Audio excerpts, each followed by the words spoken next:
Okay, so welcome everyone and good afternoon. We're very excited about today's webinar, which is person-centered planning, reorienting our focus on people's hopes and dreams with a fantastic presenter, Amanda Bowman. I think this is a webinar we've been wanting to do for quite some time. And it's questions that we get asked a lot around person-centered planning. And so I just also wanted to highlight that the focus here is person-centered planning, specifically when working with adults or in adult serving programs. And so before I introduce the presenter, I just wanted to do a little bit of housekeeping around the webinar. So everybody is currently muted. As always, please make sure to use the chat box. You can chat in questions, comments, if you have any technical issues, make sure to chat to the host. And we'd be happy to help you in any way that we can and answer your questions. There may be opportunities to answer questions as they come up throughout the webinar, so don't worry about holding off on your question or comment. Please go ahead and do those throughout the entire webinar. And if we don't get to your question, we'll do our best to get to them at the end. We'll try to save a little bit of time at the end in a little Q&A period. We do ask for everyone to really kind of participate as much as possible. There'll be opportunities to kind of do a discussion through chat. There'll be opportunities to do some polling and things like that. And so we encourage you to participate as much as possible to make this as engaging of experience as possible. But I think the other side is that the more we hear from you, the more we know how to sort of tailor the content to best meet your needs. So please, whenever you get an opportunity to please participate, let us know, and please do. As you can see, the webinar is being recorded. The recording slides and any handouts will be posted in a couple days on the ctacny.org website. As you saw, this webinar is eligible for 1.5 CEs for New York licensed social workers and LMHCs. We ask that you log in under your name. So if for some reason you're sharing a link, it has to be under your name. So please update that or use the link that was that you got sent, so that you can get credit if you choose to get the CE. We'll give you additional instructions about that at the end of the webinar or kind of via email.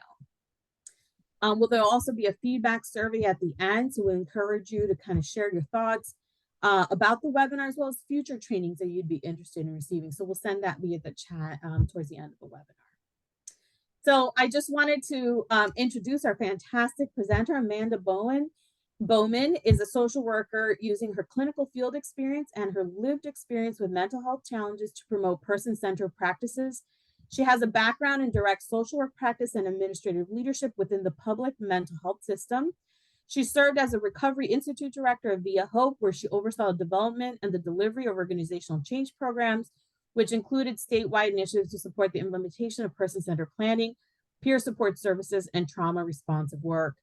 And she is now the owner of Sidecar Consulting, where she continues to share her expertise and her love of participatory learning practices with others. So welcome, Amanda, and we're so excited to get started. All right, thank you, Lydia. I appreciate it. It's great to see this big of a group on a Monday. I am coming to you from Austin, Texas, but I will be heading up your direction tomorrow. I'll be at the National Association of Peer Supporters Conference just over there in Virginia. So if any of you are headed to that event, track me down and say hello. You heard a little bit about me from Lydia, but what you probably need to know as far as what I'm bringing to this discussion is my professional orientation is clinical social work.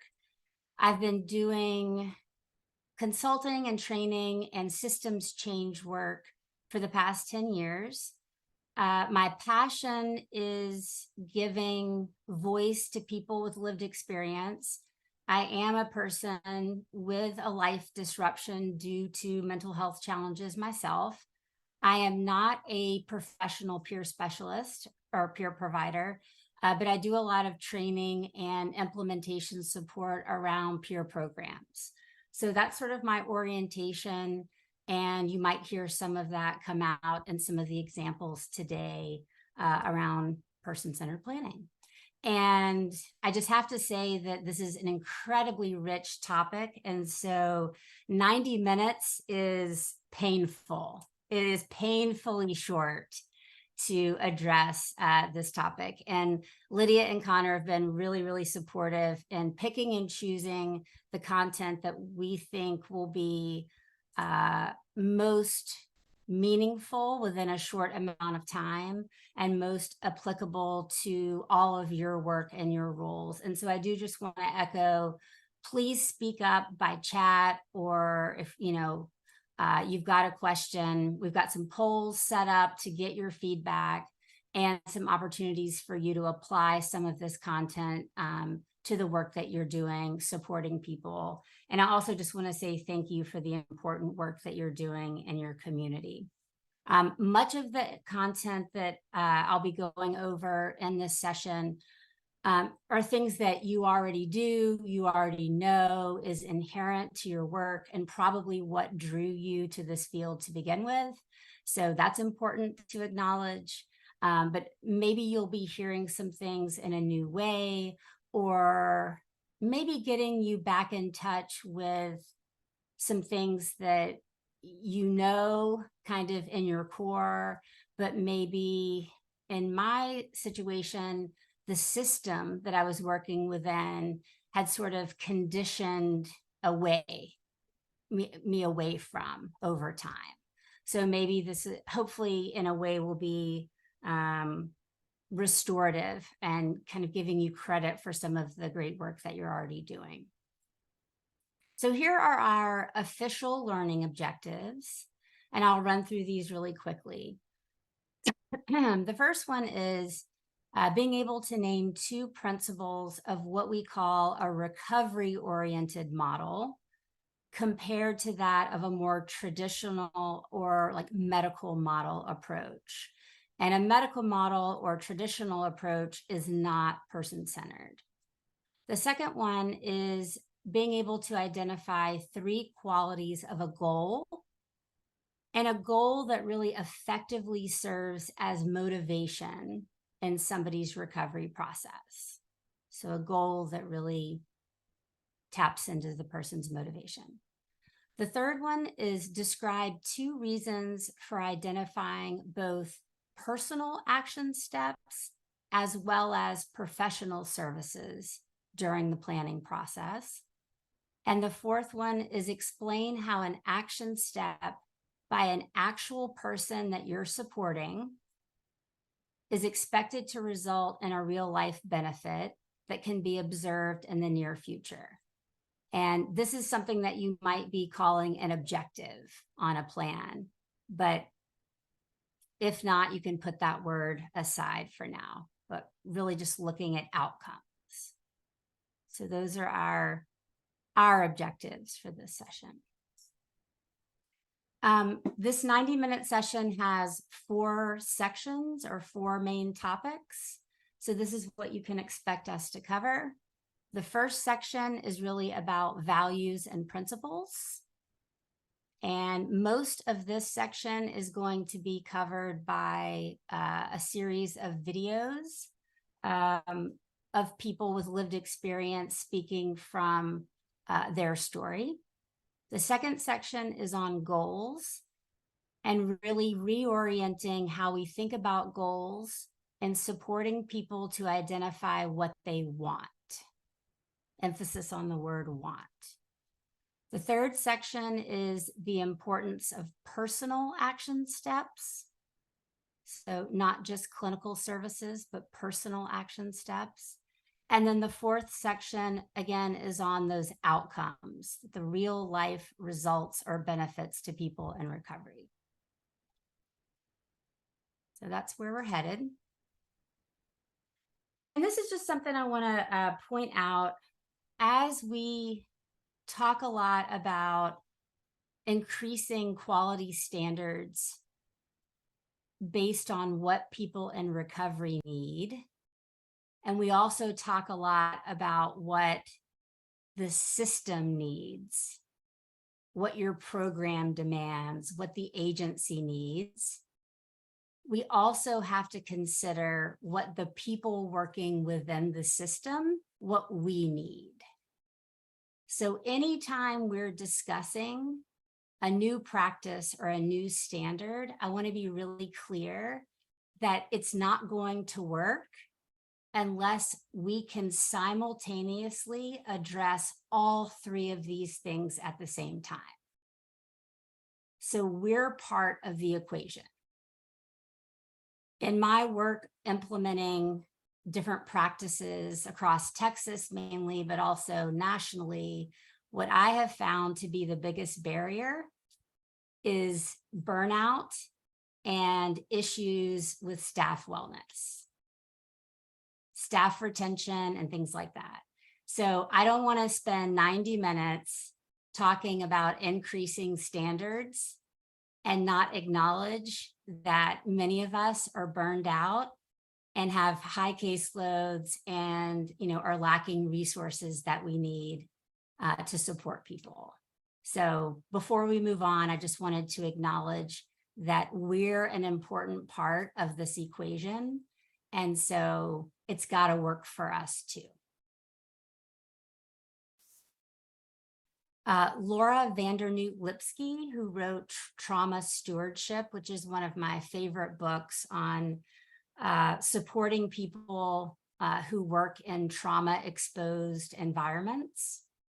She says that we need to keep asking ourselves these 3 questions, or maybe it's 4 questions. How is this work working for my deepest, most honest self? How is this working for those I serve? How is this sustainable? And what is a more functional way to respond? So just something to think about as we move into talking about, we're not just doing more, but how can we work smarter, right? And in a way that serves us better as well. Okay, so here's our first section where we're really just going to touch on some of the foundational principles and values of being quote unquote recovery oriented and person centered. A lot of the stuff is stuff that you already know. Again, it's probably what brought you into this work.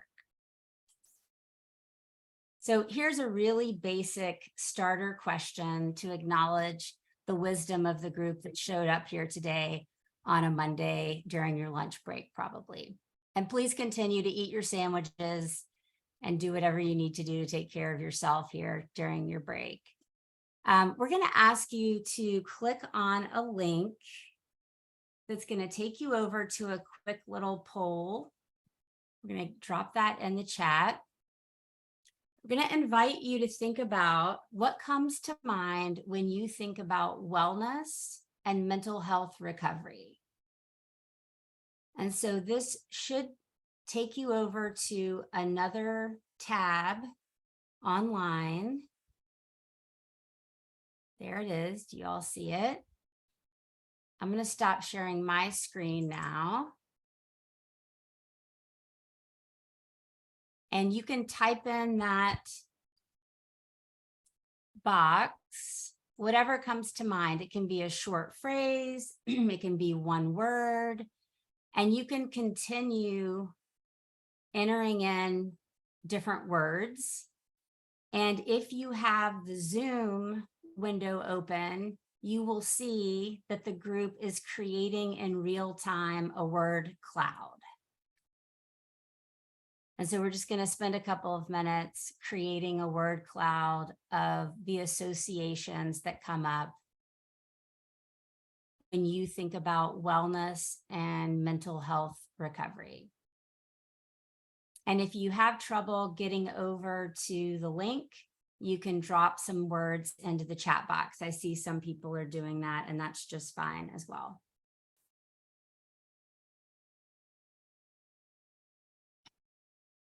Ooh, we've got a big word cloud. It's almost like a word storm at this point. It starts to get like totally.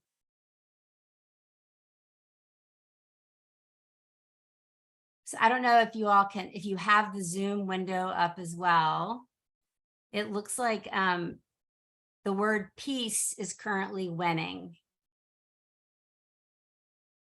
Balance, journey, healing, resilience. And see, now is where it gets fun, where like people can be like, I want my word to win, so I'm going to keep entering in my word again and again. that's what Connor and Lydia and I did in the tech run through, is we were like, I'm going to keep entering in my word.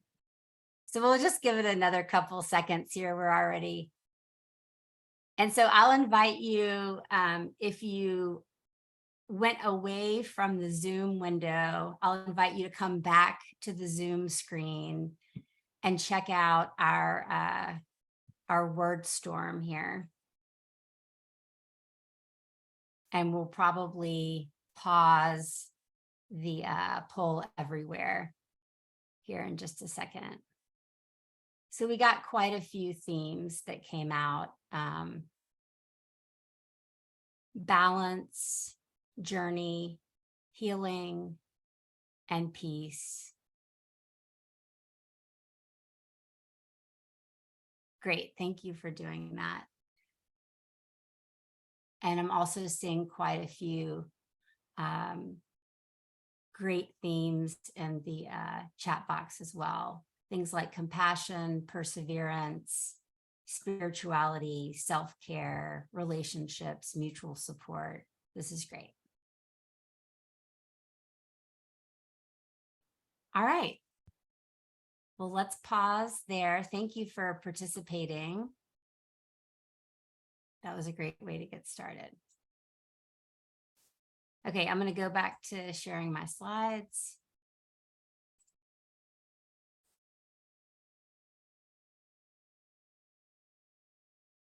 So what I'd like to do now, this is Amy Pierce. She is a close colleague of mine. I have learned an incredible amount from Amy. Amy, I have permission to share her story. Amy was hospitalized over 40 or 50 times in one of the state psychiatric hospitals here in Texas. And she ended up applying for a job at the same state hospital, and organically started sharing some of her lived experience as she was escorting family members around the campus. And this was before peer support was even a thing. And her supervisor recognized the impact that she was having. And she ended up starting the first peer support program at any of the state hospitals in Texas. And she's kind of a legend in Texas for sure.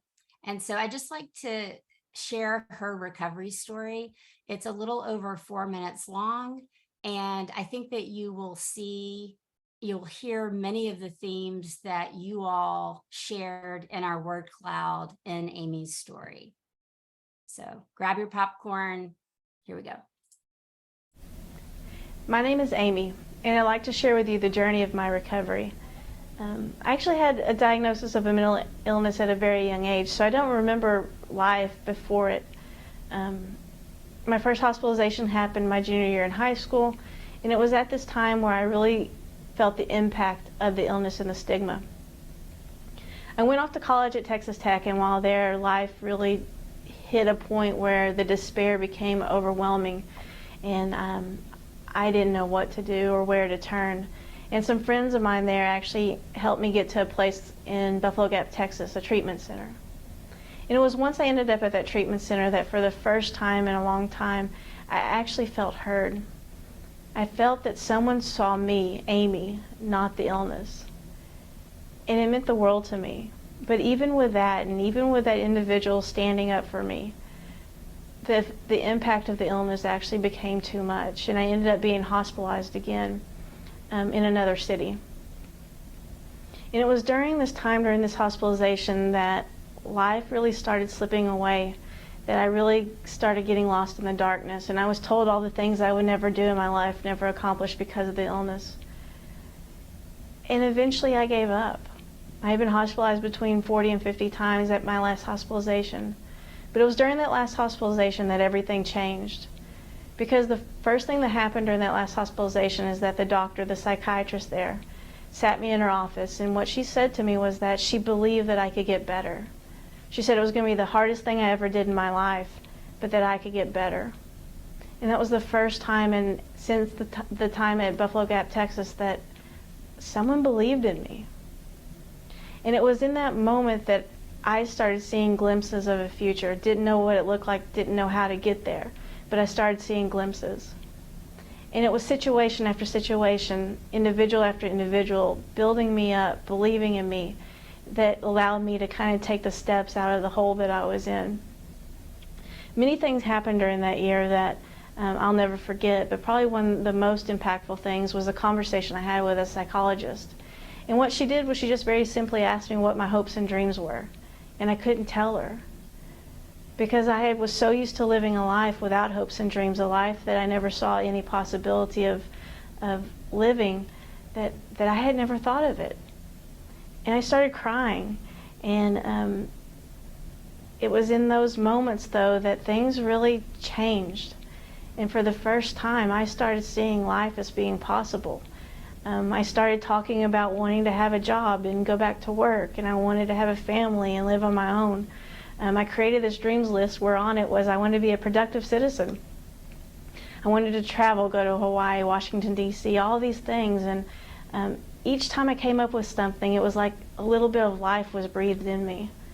And I can tell you today that I've done a lot of those things on that list, and that recovery is possible, and that I had things on that list that I never really thought were possible, and I've done them. I got to go swim with the turtles in Hawaii this last year. Experiences I never would have had that doctor not taken a chance on me that day, had that doctor done just what had occurred before. She believed in me, which allowed me to start believing in myself. And today, my last hospitalization happened 15 years ago. I've gone from someone who was in and out of hospitals every other week to someone who now held a job and had a job at the same state hospital I was hospitalized at for almost 12 years. I'm now the Peer Support and Recovery Coordinator at Blue Water Trails Community Services, starting a new venture in my life. I've had relationships. I've lived on my own. I live a really great life. And I'm an individual with a diagnosis of a mental illness. It's not who I am, it's not what I am, it's just a diagnosis I have. Who I am is Amy. And life is really great. And life is possible for anyone with this diagnosis. It's available. Sometimes it's just a little bit tough, and sometimes it's hard. And life is hard and tough. But it's possible.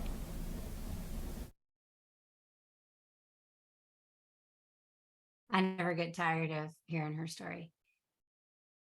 So, no follow-up comments from me on this one. I think it just kind of speaks for itself there. Here is SAMHSA's definition of recovery. Most of you have probably seen this. I like that it defines it as a process rather than a destination. And I like that it's when you're striving to reach your full potential, because again, it really conveys a sense of hope. You may have seen this. It's been out there for a while. Some folks at Yale University created it. It compares a more traditional medical model system and the focus of that on the left to a more recovery-oriented system and the focus of that system on the right. And we're going to pluck a few items from the right and hear a couple more videos. So I just want to highlight a few of these before we do so. And I got to say, you know, we've come a long way in changing the behavioral health system, but I do still see remnants, you know. The system is massive and it's hard to change over time. and the system sort of feeds itself. And so I see, I can remember why I got into the system. I got into this job, but then I remember it changing me over time. The traditional system is really focused on stabilizing people. It's focused on predictability, compliance, control, protection from failure. I can remember as a social worker, I did direct care work for 13 years. I was the director of social work at the State Psychiatric Hospital here in Austin. And I can remember writing on people's assessments that the discharge criteria was to stabilize them. I don't even know what that means, stabilize them, It was something that we said, and it really wasn't about recovery. It wasn't about a quality of life. And I want to believe that the way that we're orienting services and programs now really is more about the things on the right.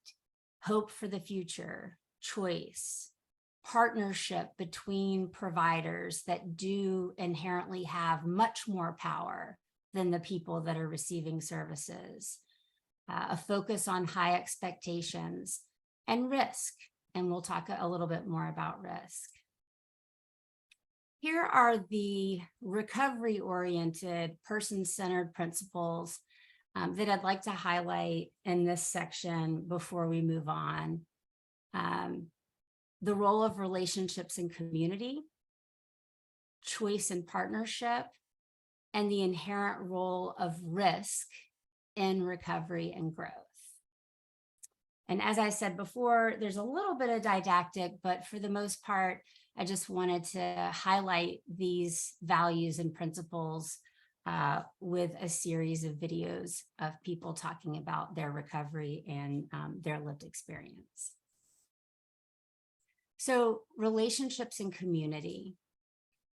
I'm not going to read this dense slide in its entirety, but I think it's really interesting that over 75 years of research shows us that a therapeutic relationship with providers is an incredibly strong predictor of outcomes, even more so than one clinical intervention over another. So let me say that again. Evidence-based practices are incredibly important. When I go to a doctor, when I go to a provider, I want to know that the treatment they're giving me has been tested and is evidence-based. And the research shows that if I don't trust that provider, that treatment is less likely to be effective. And that is profound to me. And I think it's interesting to think about, is our system or our programs set up to prioritize that relationship? When we have our performance reviews and the way performance standards are set up in our job, are those relationships prioritized as an important aspect of the work? Maybe they are, and in many instances, I think we are rewarded for the therapeutic alliance that we build with people. But oftentimes, I think we're really rushed, right? And we're really pushed to check off the boxes and get the forms done and deliver the treatment. And we don't have the foundational relationship, right, to deliver the treatments on. There's been a lot of research done where there were interviews of people that identified as being in recovery, living with significant mental health challenges.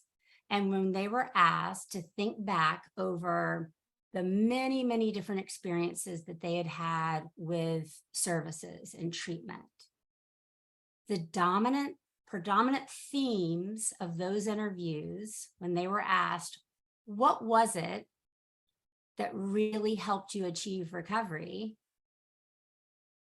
the answers that stood out again and again and again were things like somebody really believing in me, someone seeing something inside me that I couldn't see. It was the relational aspects that they cited more often than people saying, I finally found the right medication, or that DBT treatment really did the trick. So it's just really interesting. Okay, so this is a gentleman named Bill Gilstrap.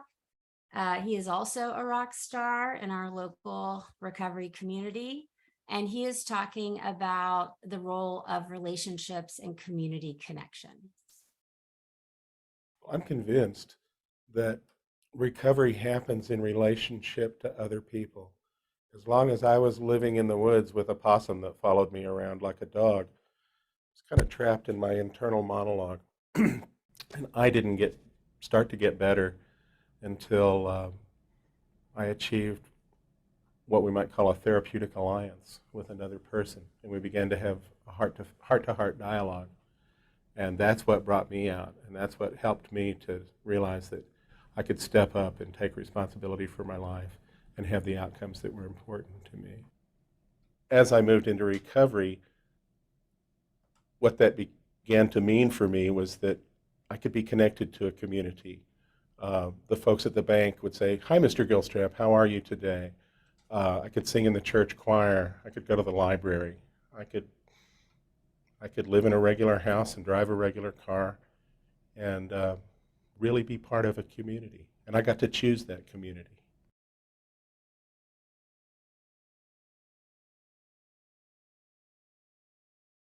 All right, and let's hear a little bit about the role of choice and partnership with providers. This is Noah Abdenauer. We work closely together to figure out what a peer services program was going to look like at the hospital. And now Noah is in a high up fancy position with the state. Now, if you see him, he's wearing a suit, but he's still sharing a lot of his lived experience. I had a long relationship with a psychiatrist that we'll say was mutually fractured. Like we partnered to make that a not helpful relationship. Like I played my part, he played his part. So when I got a new doctor, I was very tentative and very curious to see how that was going to go. And I think the thing that like swayed my relationship with that person was when we were going over the different medications that I could be put on, and it was SSRIs. There was like the pluses and the minuses for like 3 or 4 different meds. When I know now like that you're really throwing a dart at the wall. You're gonna see what goes on with that sort of stuff. He allowed me to make the choice. He said like, okay, he gave me which one he thought would be the best. He gave the what the cost issues were, what the side effects issues were, and what the the pluses. It was like pluses, minuses, and all that stuff. But then really allowed me that place to choose, and that empowered me and engaged me in a different way than I'd ever been engaged before. And I realized that my voice was heard and it mattered. When I had a prescription of the drug that I chose, I felt engaged and invested in a different way, and I felt responsible to really track how that was going. I felt like it was a partnership, and I had never felt that way with a provider before, and I think that was just absolutely instrumental in building a voice and taking ownership of my life. In this interview, we asked Michelle Bibby to talk about concretely what a provider can do to convey their intention of a partnership when they first meet with an individual.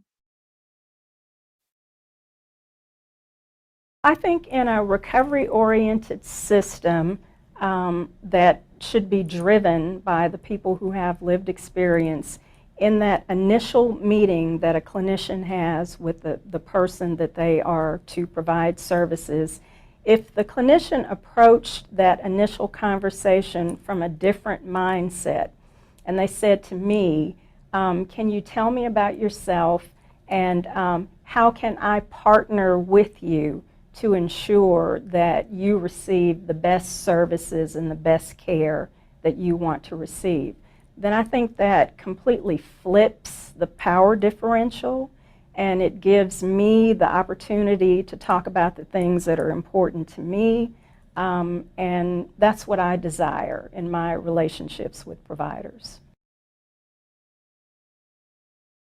I think And here, finally, we're just going to touch on the dignity of risk as people are in their journey of recovery and finding it necessary to try new things for growth. And I want to point out that supporting risk can be particularly challenging for us professionals within a system that is asking us to constantly do risk assessments as an important part of our job. But it can also be incredibly challenging for other supporters like family members. And this is what Michelle is going to begin talking about here. Well, I think family members, it's difficult when a family member has a family member who receives a diagnosis. I think it's the family member is so close to the situation that oftentimes I see family members go into a very protective mode, and so they want to protect their loved one from hurt or harm or disappointment. But the underbelly of that is that they often come up with such low expectations for the person that they don't allow the person to grow. So I don't think family members intend to be limiting the person, but it takes very extraordinary family members, number one, to diligently educate themselves about the illness that their loved one has, and to actually approach the person living with the illness to say, how can I support you in a way that would be helpful to you? Because oftentimes I see family members providing a lot of support that if you ask the person who was living with the illness, they would say, it's just really not that helpful to me. So that's the challenge for family members. When I say I became a really good mental patient, I literally was in and out of the hospital 40, 50 times before my last hospitalization. Had, ECTs, had every different type of treatment there was. Best counseling, best this, and yet nothing ever lifted. Nothing ever shifted. And I grew to see myself as limited. I grew to see myself as someone who was ill. I would sit in the corner and rock back and forth with the drool pooling from all the medications I would take. And I didn't push myself. I didn't, try to stop the thoughts that I have or try to really stop some of the actions I was doing because I didn't think I could, because I had this diagnosis. So I kind of lived up to that expectation, so to speak, I think.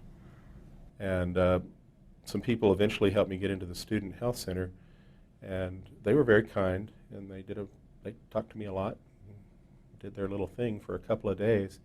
And at the end of the couple of days, quite literally, a very dapper man in a long white coat with a clipboard said, "Mr. Gilstrap, you have a broken brain. You'll need to be on this medication for the rest of your life. You'll have to accept that your academic career, Dean's List, 4-point average, is over, and that you may need to live in a supervised setting.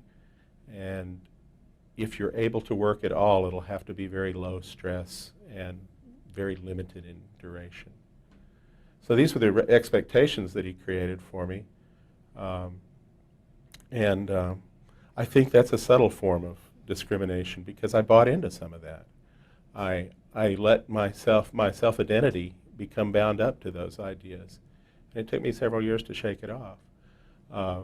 One of the pioneers in the consumer survivor ex-mental patient movement, Judy Chamberlain, said, "Beware the soft discrimination of low expectations." So I think that's part of the recovery piece, again, the dignity of risk, supporting self-determination.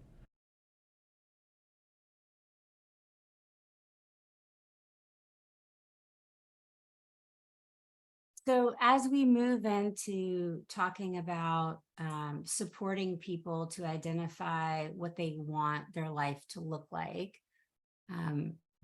we'll keep in mind that growth requires a certain amount of healthy risk-taking.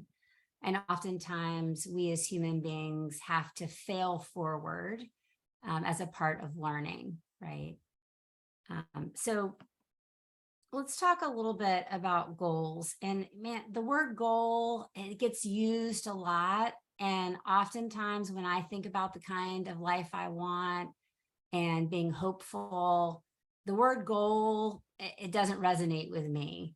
But with, recovery planning, oftentimes the field is marked goal. So, use the word goal or don't use the word goal. But what we're really talking about here is holding hope that people can get the lives that they want.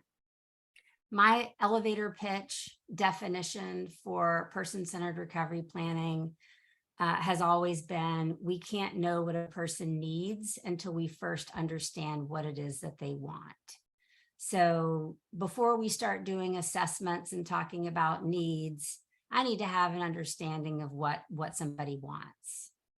So just here in the next 15 minutes, I'll invite you to think about how do we best support people in identifying and exploring what kind of life they wish to have.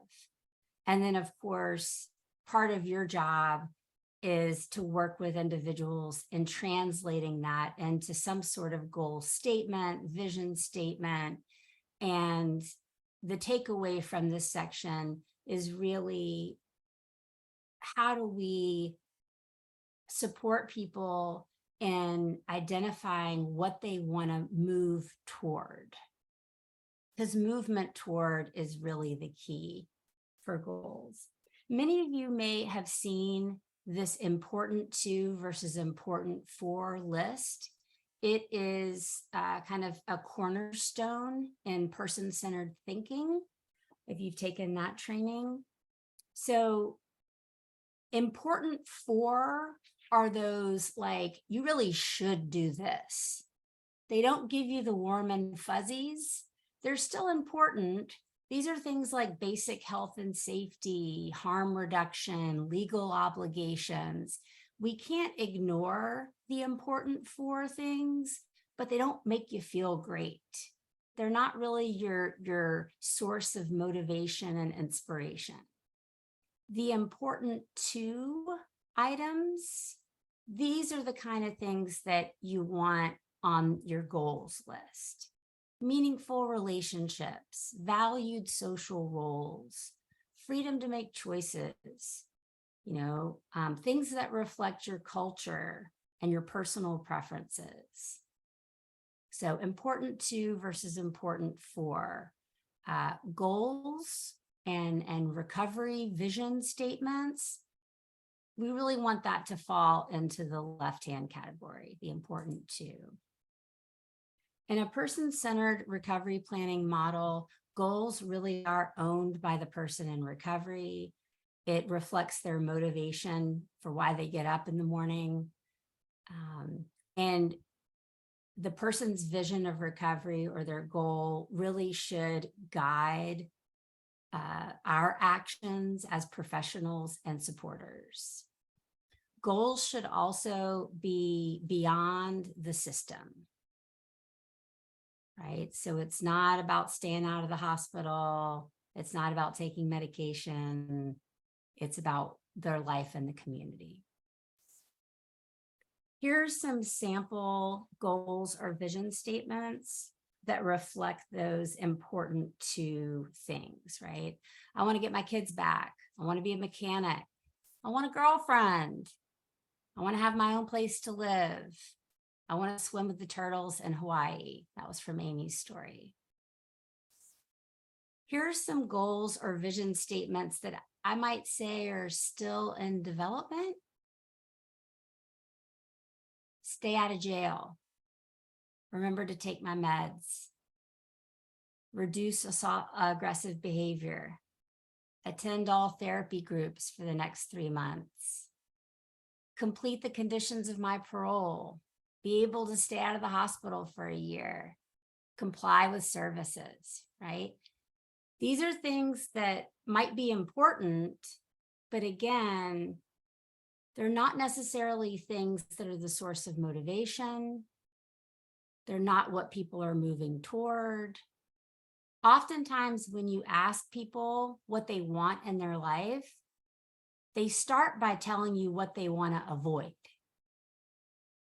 And that's useful information, but we just have to know as providers that we still don't have their goal, right? What they're giving us is their barriers. Does that make sense? Have you all ever heard of the dead person's test? It's kind of catchy. It's kind of macabre, but it's kind of catchy. If a dead person can meet the goal, it's not a good goal, right? So like stay out of jail, a dead person can meet that goal. So it's not a very good goal. Stay out of the hospital, a dead person can meet that goal, right? So it's a valid thing, but it's not movement toward what they want. It's actually telling you what they don't want. So here's one more video. It's the last one I've got for you. It's an old one, but it's still one of my favorites. I'm sure many of you know Dr. Patricia Deegan, and this is one you can find on YouTube, and she's talking about goals here. Let's see what she says.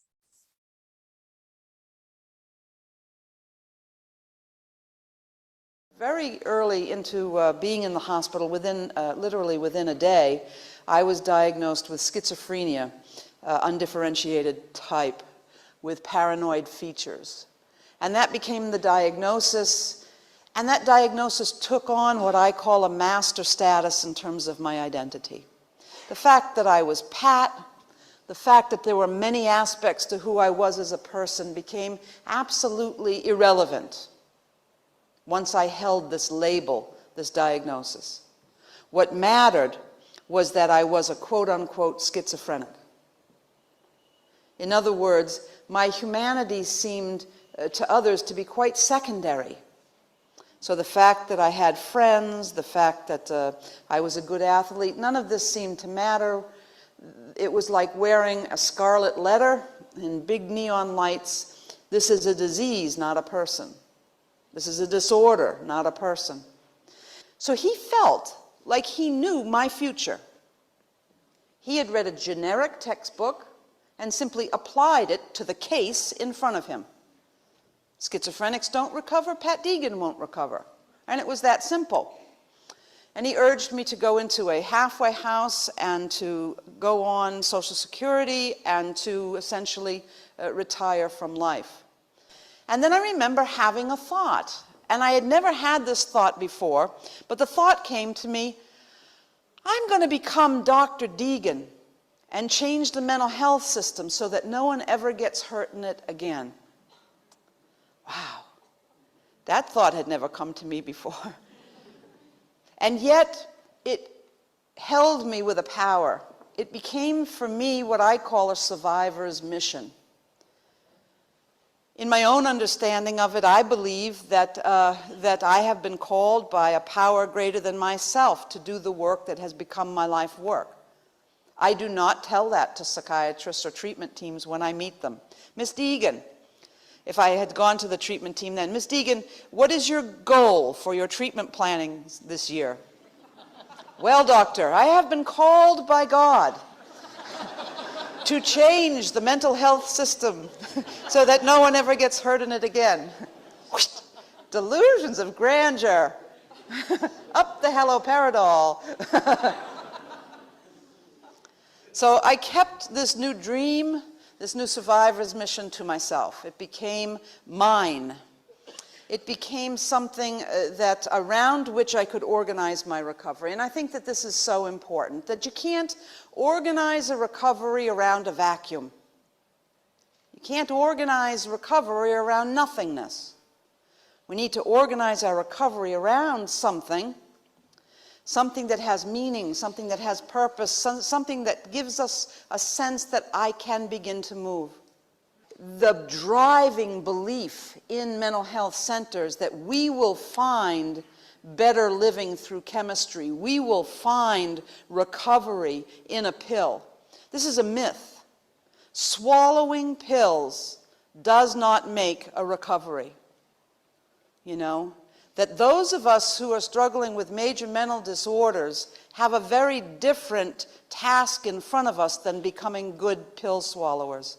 Yes, medications can help, but medications can also prevent recovery, and of this we need to be very aware. From day one, giving people the message that recovery is about changing our lives, not changing our biochemistry. Yeah, she has such an amazing way of putting things. So, understanding the kind of life that someone wants requires a conversation. And oftentimes when someone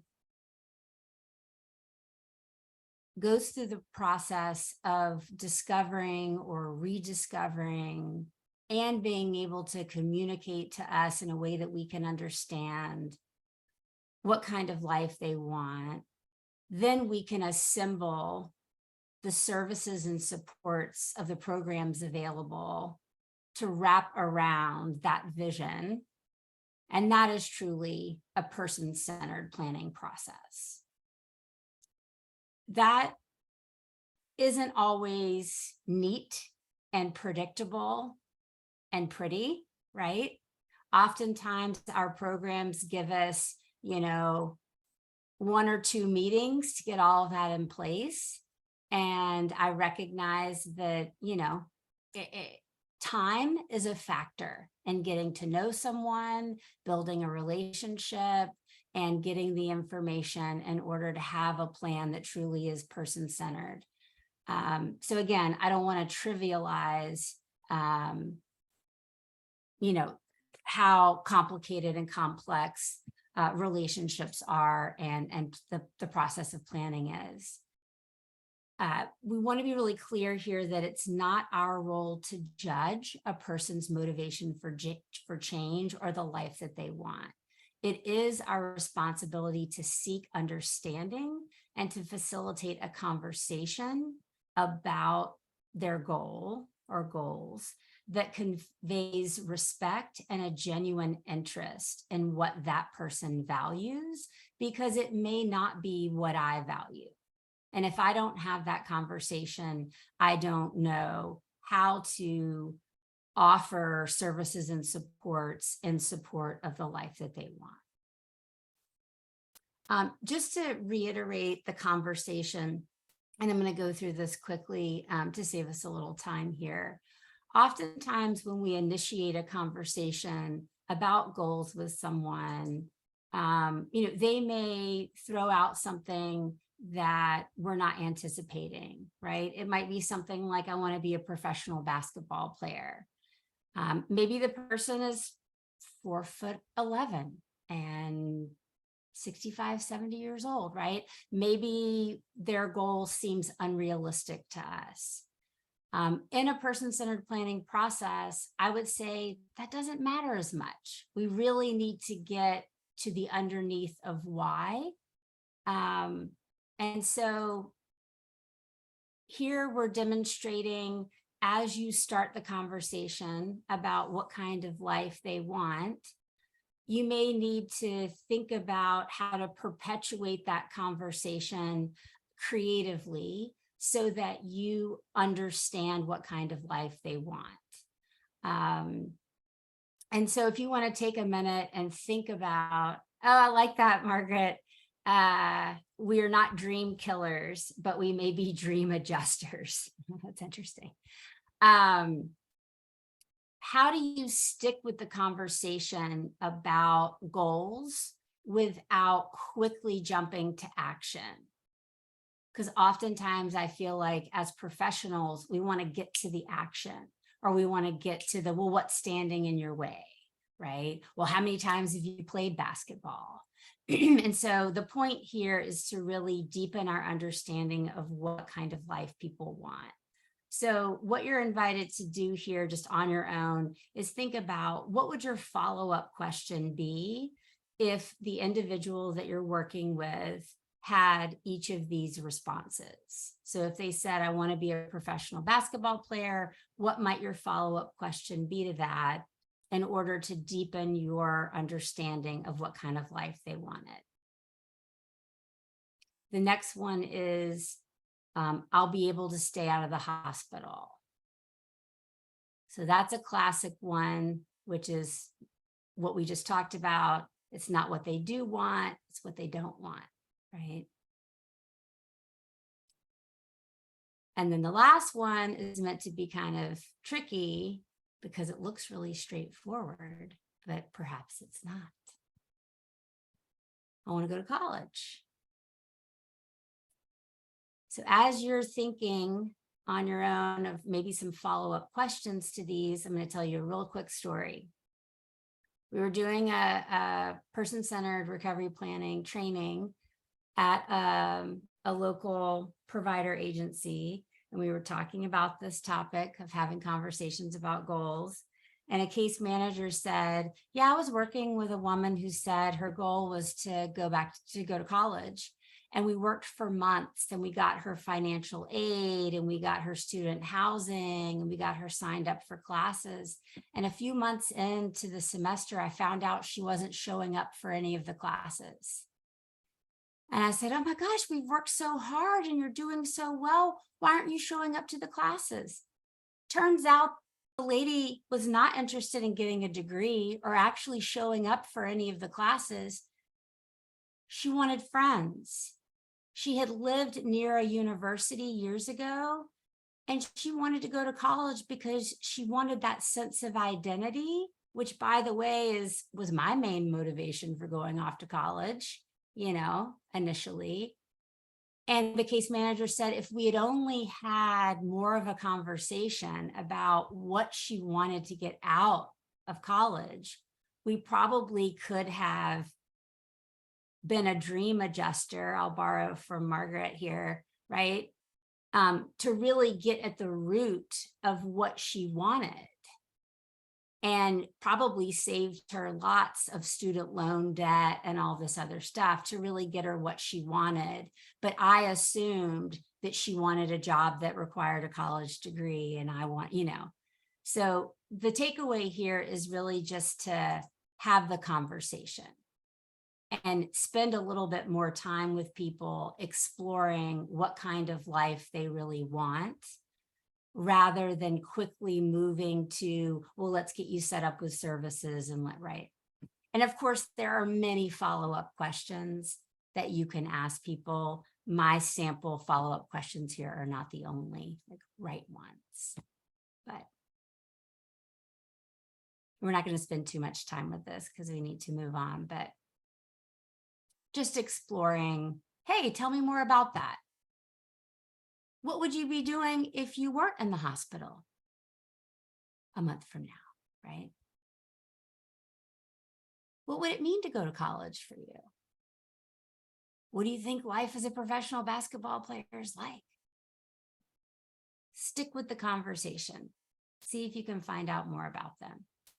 Does that make sense to everybody?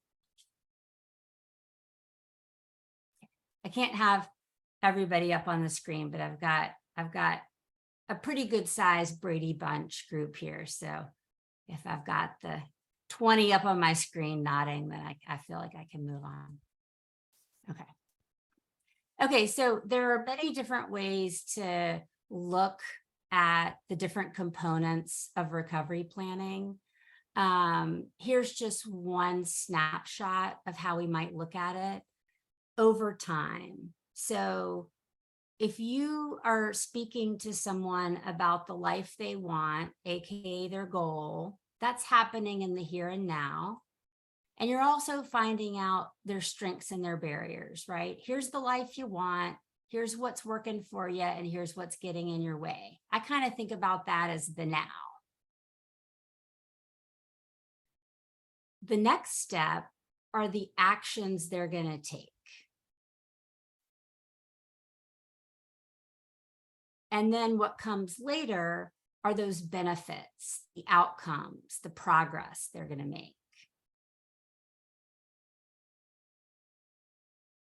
So we just talked about the goal, and I think there's something kind of revolutionary to me about thinking about a goal rather than it being in the future. It's really the here and now, because it's your hope. It's your hope that things are going to get better. And when you have a sense of hope, you get out of bed and you take action, or at least that's true for me. Times in my life when I didn't have a goal and I didn't have hope were when I wasn't getting out of bed and I was extremely isolated and, really, really struggling. So what we'd like to do right now for just a minute is, Connor, if you would launch our Zoom poll real quick and just check in and see what your experience is with talking to people about goals. And we're wondering about barriers. When you go to talk to people that you're supporting about their goals, what do you experience as the biggest barrier to that part of recovery planning? And we'll give everybody just a minute here to respond. And just a note, if you've got other and you're willing to chat it in, we would love to hear the other responses. It won't be anonymous in the chat, but if you're willing to share it with us, we would love, we've got 17 other barriers, and we would love to hear that. Yes, Elizabeth, I agree.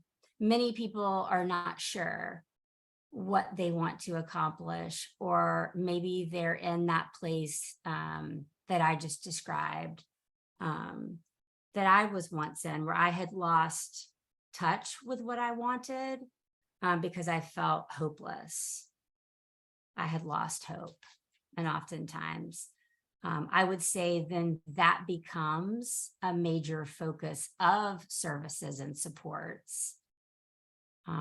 It's also one of the reasons why I'm so thankful that we have peer support, because I feel like peer support is especially well positioned to help people, support people in rediscovering that hope and what kind of life they want.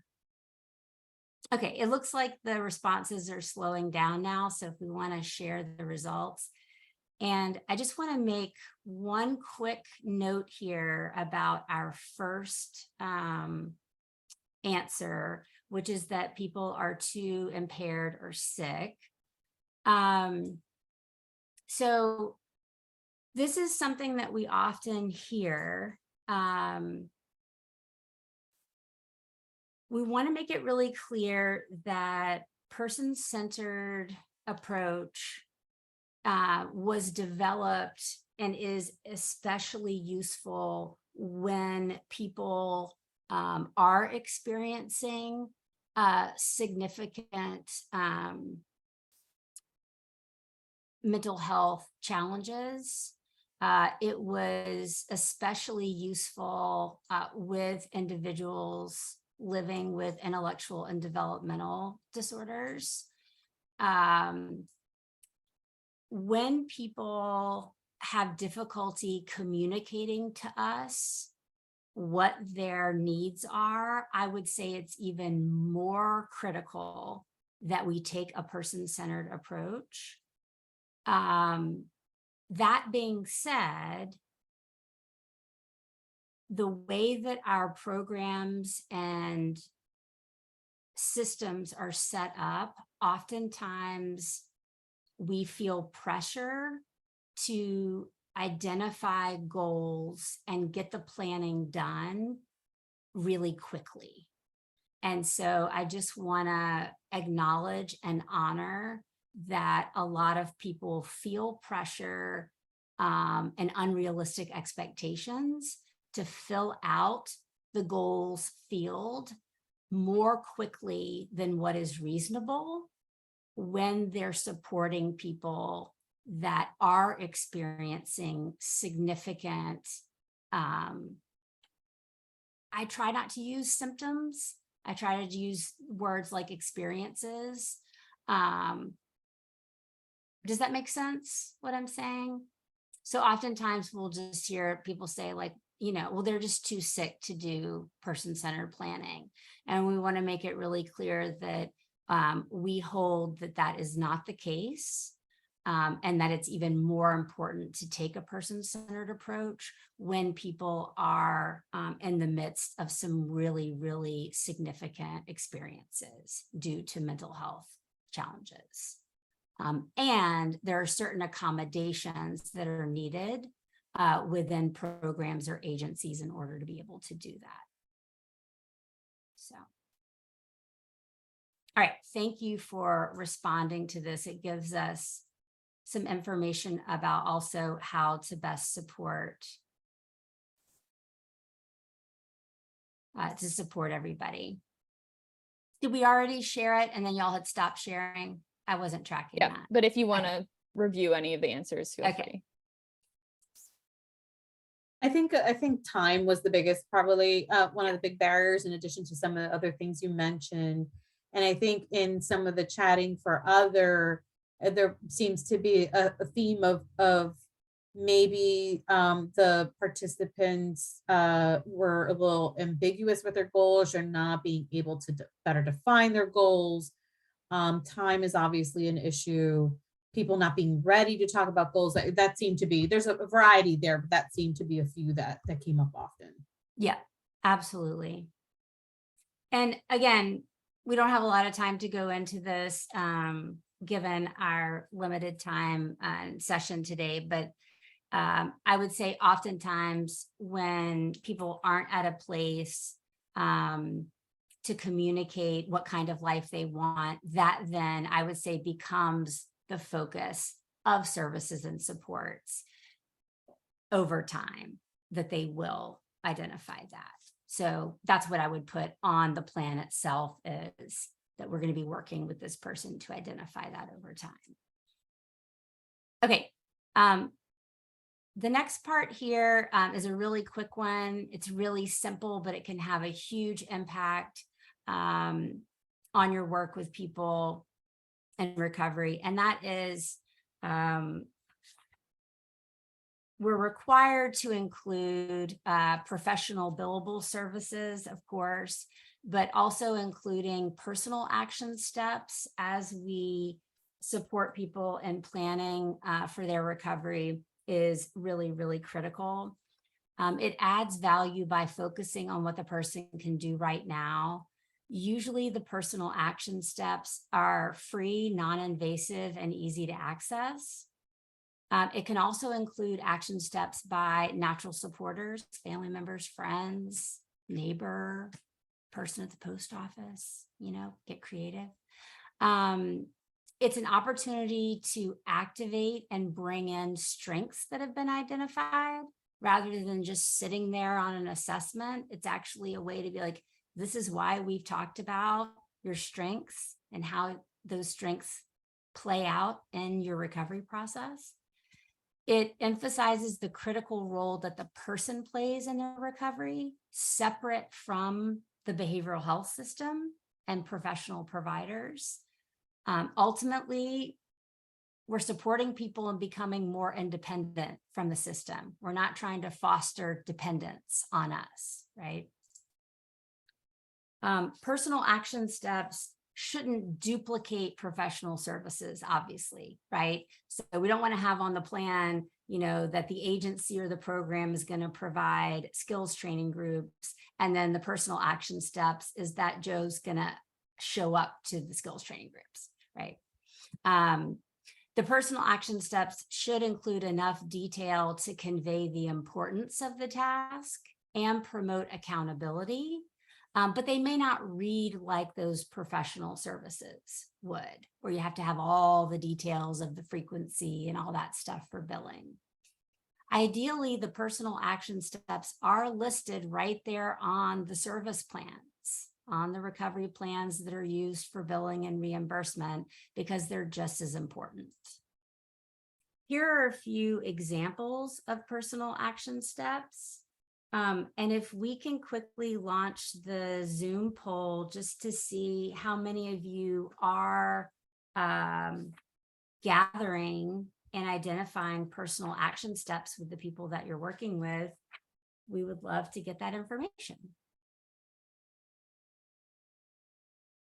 It's so easy, and it's a really enjoyable conversation to have with people, even if you're not mandated to do it as part of the formal planning process.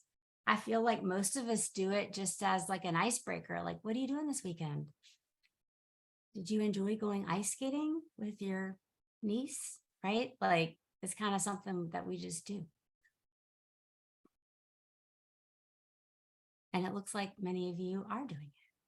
We'll give you just another couple seconds to click which one pertains to you. But this is a big difference between a person-centered plan and a traditional plan. So yeah, half of you are always doing it and even including it on the written plan. So that's great. All right.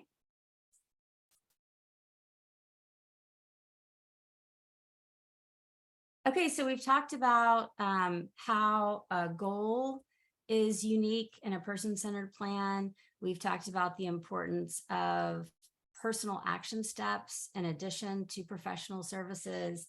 Now we get to talk about the fun part, which is talking to people about the anticipated outcomes or results and emphasizing those real life benefits. So why talking about results matters. So I'm going to quickly share an example from my own life. So I found myself as a young adult in college with, at the time, I wasn't recognizing that it was clinical depression, just very debilitating, didn't feel like myself, wasn't enjoying things that I would normally enjoy, eventually wasn't getting out of bed, just completely not functional. Luckily, I had people that intervened.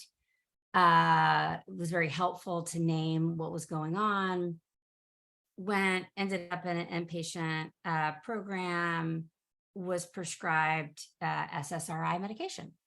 And I would have taken the meds, but the prescriber took the time to explain to me, hey, it's going to take at least 3 weeks, if not longer, for these medications to do anything.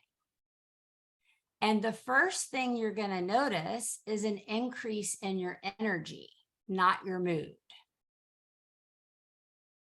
And they took the time to explain to me, if you're having thoughts of hurting yourself, sometimes you can take action on those thoughts because your mood is still crappy, but now you've got energy that you didn't have before.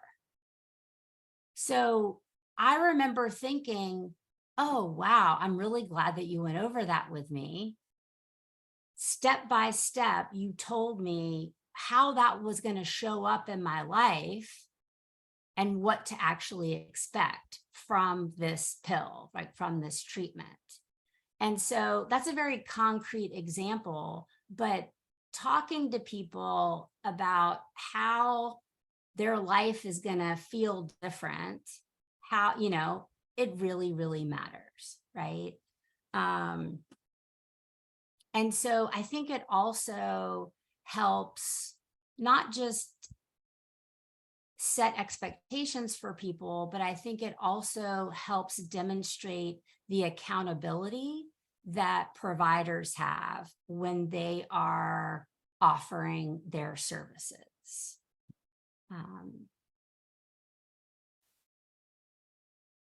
The other thing that I want to share here, and many of you are probably aware of this, but one of the holdover things from the older kind of medical model system is there was this myth that getting rid of symptoms was the priority, right? So when people would come in, you know, are you still hearing voices?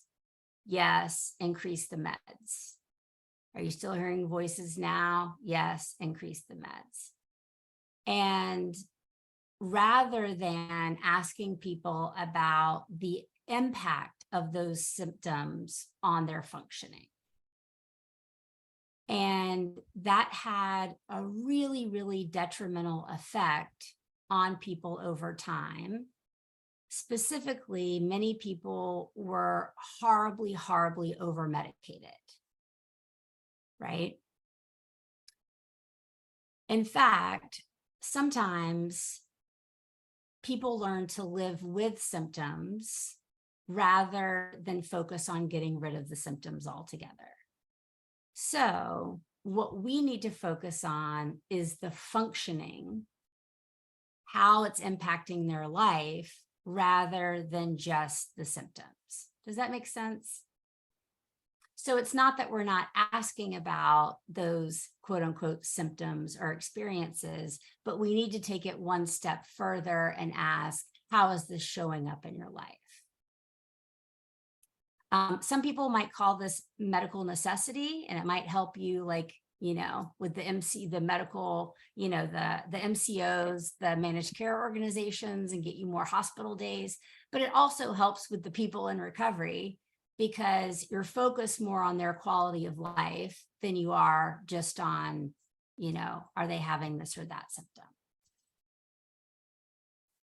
symptom? So now we're looking at how are we going to know if people are making progress? And we don't just want to talk about that after they begin engaging in services and supports. We want to talk about that before they start engaging in services and supports. So I want to offer up this little vignette, and I think that you'll enjoy it. It's about Barbara, and I'm going to read it to you, but you can also read it for yourself here. So I'm going to read you this little vignette, and then I'm going to ask you to jot down how you're thinking about the focus of services and supports for Barbara, and what you would want to see as progress for Barbara. Okay, here we go. Barbara knows that getting out into the community and being around people is an important part of her recovery and connected to her long-term vision of having a job working with animals. Barbara currently wears tinfoil on her head because she believes it's the only thing that can block others from hearing her thoughts. She's embarrassed to leave the house with the tinfoil on her head, but going outside without it causes considerable distress. As a result, she hasn't seen her friends at the dog park in over 3 weeks and isn't making it to support groups.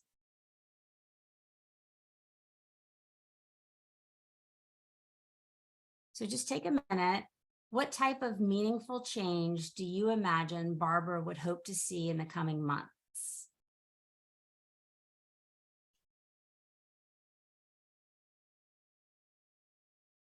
If you were working with Barbara, how might you capture the anticipated progress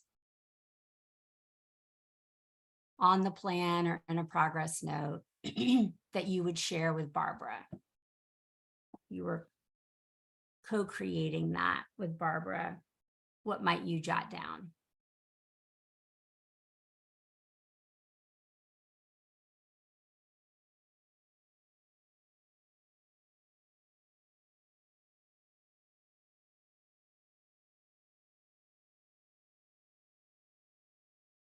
Good idea.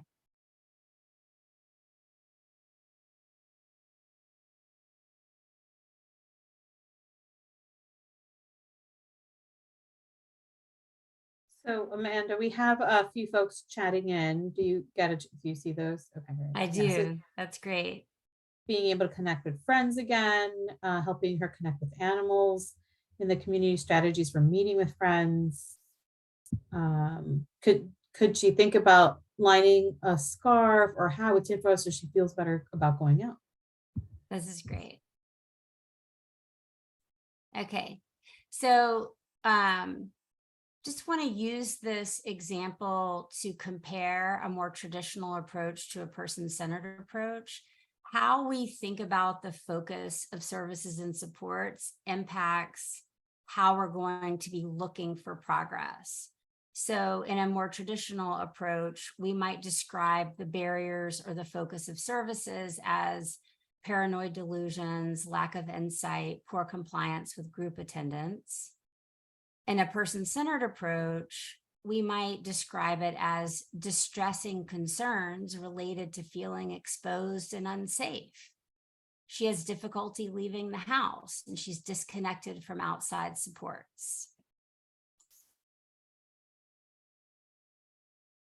In the traditional approach, we might be looking for her to resume compliance with services. But in a person-centered approach, it's going to look a lot more like some of the examples that you all are sharing.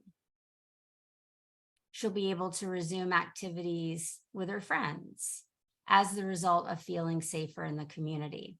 And somebody already picked up on, this is based on a real story.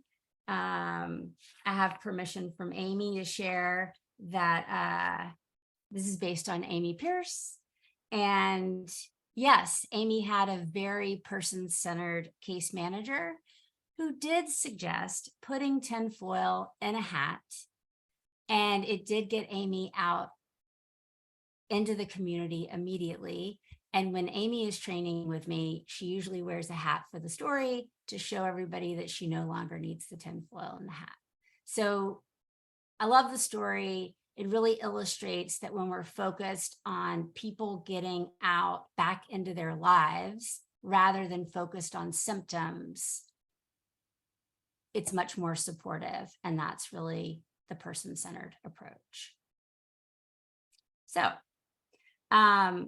there are a few other vignettes that you will get in a copy of the slides that demonstrate what we just did, right? So in a vignette, you'll see the barrier or need, you'll see the action step or service that's being offered, and then the anticipated real life outcome or benefit.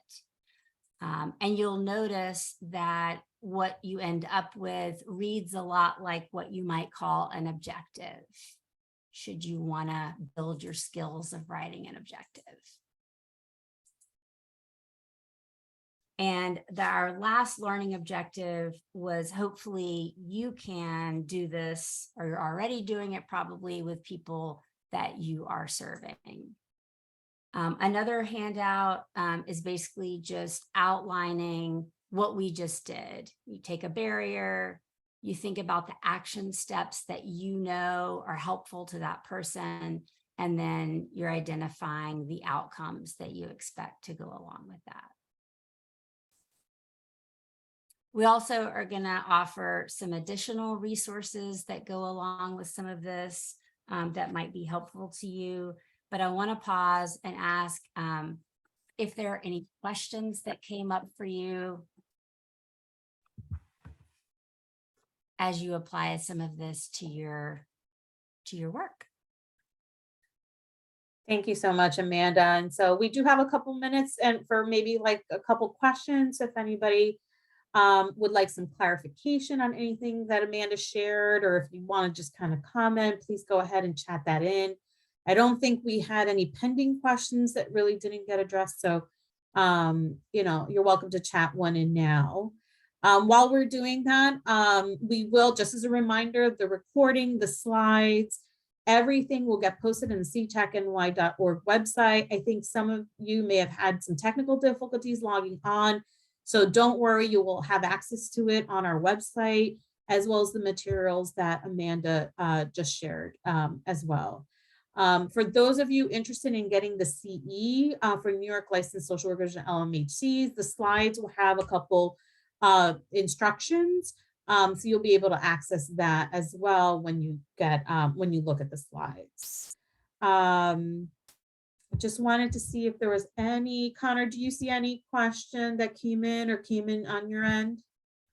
I don't think so, but feel free to chat in if anyone's still on that wants to ask a question real quickly.